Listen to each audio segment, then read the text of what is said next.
Samantala, may panibagong manong drug list na ilalabas ang Pangulong Rodrigo Duterte ayon kay Justice Secretary Vitaliano Aguirre. Kabilang sa listahan ng ilang pa mga pulis, hukom at politiko na sangkot sa operasyon ng iligal na droga. Ito na umano ang pangatlo at huling drug list ng Pangulo. Ang detalye sa ulat ni Ria Fernandez. Kinumpirma ni Justice Secretary Vitaliano Aguirre II na may panibagong drug list ni Pangulong Rodrigo Duterte.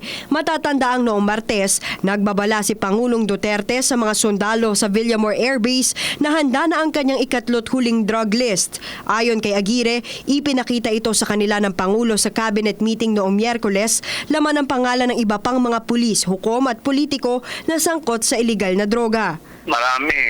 Kulang-kulang siguro 1 inch. Sir, Marami. kulang-kulang po ng ano ulit, sir?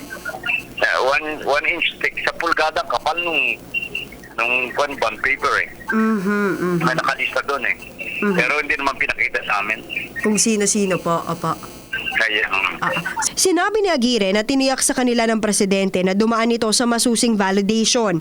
Kung matatandaan, kinwestiyon noon ang mga naunang drug list ng Pangulo dahil ilan sa mga kasama roon ay mga patay na. Pero kumpiyansa si Aguirre na mapagkakatiwalaan ang listahan ng presidente. Patunay umano rito ang pagkakadakip kamakailan ng PNP kay Talitay Maguindanao Vice Mayor Abdul Wahab Sabal na nasa narco list ng Pangulo dahil sa iligal na gawain. Inirekomenda na ng Department of Justice na sampahan ito ng 5 kaso na karamihan ay non-bailable o walang piyansa dahil sa natagpo ang ipinagbabawal na gamot, mga baril at pampasabog sa kanyang sasakyan. Sinabi naman ni Aguirre na premature pa na iugnay sa ngayon ng opisyal sa Davao Blast. pwedeng meron. Kaya lang, it's too premature pa. Hindi naman kasama yung Davao bombing doon sa case eh.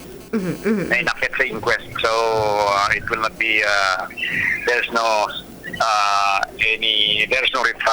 reference with respect to that crime.